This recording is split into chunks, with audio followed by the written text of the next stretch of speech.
टेम्परेचरवालं butter आपल्याला घ्यायचं आहे आणि विस्करच्या साहाय्याने आपल्याला हे बटर फेटून घ्यायचं आहे.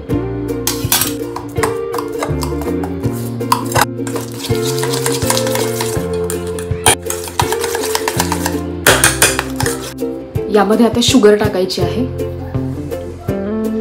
आणि हे सगळं परत एकदा फेटून घ्यायचं आहे.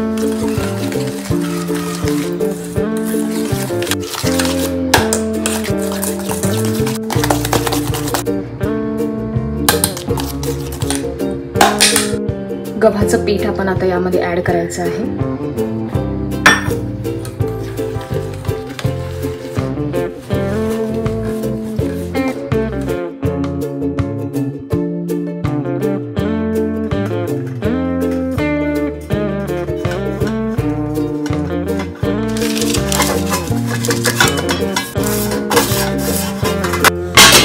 प्रीहीट करेल बेकिंग पावडर, व्हॅनिला एसेन्स.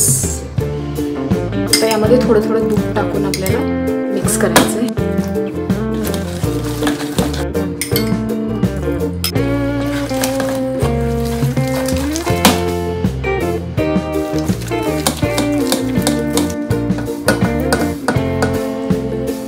इथे पाइपिंग बॅग घ्यायची आपल्याला आणि ह्या टाईपचं मी हे नोझल यूज केलेलं आहे. हे नोझल आपल्याला या पाइपिंग बॅगमध्ये टाकायचं आहे.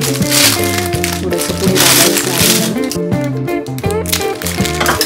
आणि हे ग्लासमध्ये ठेवून आपल्याला यामध्ये आता बॅटर भरायचं आहे.